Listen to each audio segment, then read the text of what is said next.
అదే RTV app వార్తల్ని క్షణాల్లో చదివే అవకాశం ఉంటుంది. ఒక న్యూస్ పేపర్, ఒక టెలివిజన్ ఛానల్ మీ చేతుల్లో ఎప్పుడూ ఉంటాయి. ఈ 5 సంవత్సరాల కాలంలో 1000 ఎకరాల దాకా కబ్జాకు గురైంది. ఈ 1000 ఎకరాలు కబ్జాకు సహకరించింది కార్పొరేషన్లో ఉన్నటువంటి ఒక దాదాపు పంచాయతీ నుంచి. అంటే వాళ్ళ సర్వీస్ అంతా ఇక్కడనే కొనసాగుతూ ఉంది. అంటే ఉద్యోగం పొందినప్పటి నుంచి నేటి వరకు వాళ్ళు ఇక్కడే ఒక 5-6 మంది ఉద్యోగస్తులు ఇక్కడే ఉంటున్నారు.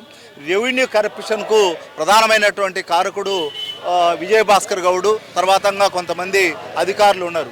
వీళ్ళందరికీ సహకరిస్తూ అంటే పొలిటికల్ కరప్షన్కు విపరీతంగా సహకరిస్తున్నారు. ఒక్క రెవెన్యూలోనే సంవత్సరానికి 100 కోట్ల రూపాయల దాకా ప్రభుత్వానికి రావాల్సినటువంటి ఆదాయం ఆగిపోతూ ఉన్నది ఈ ఆర్ఓల కారణంగా.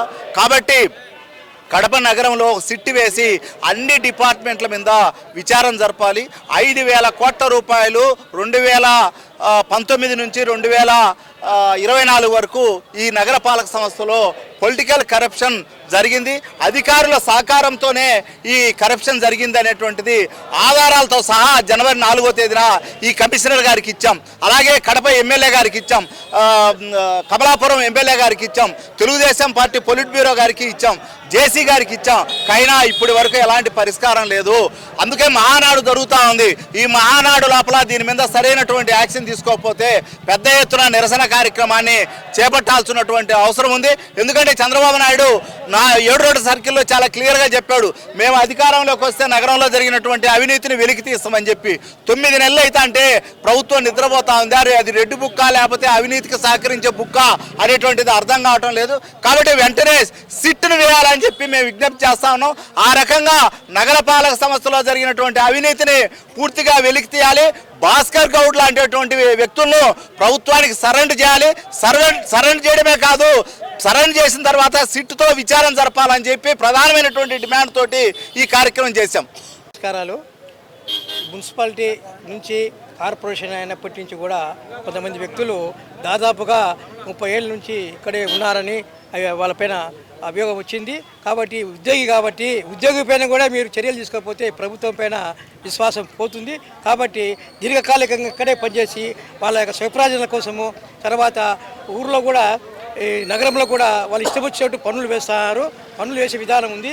ఆ విధానం అవన్నీ కూడా వాళ్ళు చేసిన పనులన్నీ కూడా ఎవరెవరికి ఎన్నెంత పనులు చేసినారు కూడా విచారణ చేసి సిట్ ద్వారా వాళ్ళపైన చర్యలు తీసుకుంటే తప్ప మళ్ళీ ఈ మున్సిపల్ కార్పొరేషన్ బాగుపడదు.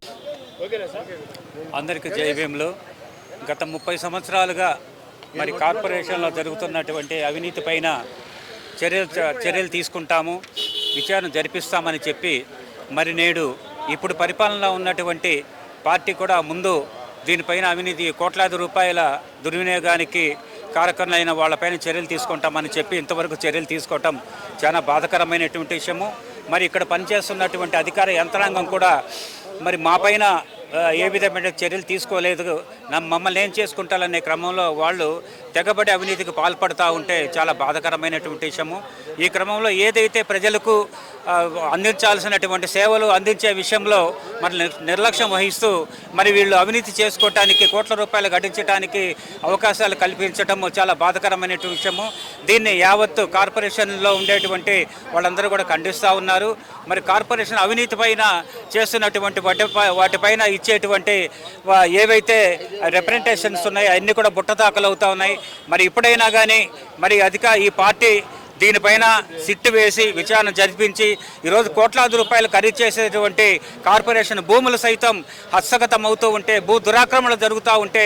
మరిన్ని వీడియోస్ కోసం ఛానల్ ని సబ్స్క్రైబ్ చేయండి. లేటెస్ట్ అప్డేట్స్ కోసం వాట్సాప్ ఛానల్ ని ఫాలో చేయండి. అండ్ లింక్ డిస్క్రిప్షన్ లో ఉంది.